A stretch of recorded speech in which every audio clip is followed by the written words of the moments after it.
ঢুকলি কেন? আগে সরা তুই। তুই ঢোকাবি কেন এখানে? কে ঢুকিস? না না তুই ঢোকালি কেন?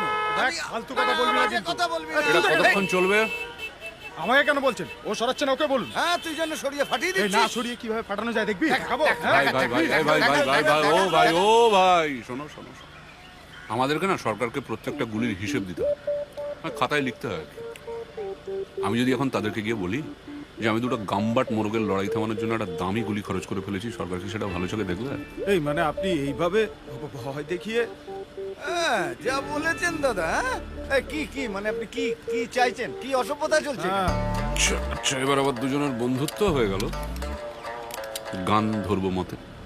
এই মানে এইভাবে আপনি এটাকে ও ঠিক ঠিক ঠিক কর। কি মানে কি কি চাইছেন কি আপনি? হ্যাঁ গাড়িগুলো সরাবি নাকি আমি এখানে মোরগ পোলাও রান্না বসাবো? না না মানে এইভাবে ভয় দেখিয়ে কিন্তু হ্যাঁ। সবকিছু হয় না। হয় না বলে কিন্তু, দিলাম আমি, হ্যাঁ। ভয় দেখাচ্ছি না।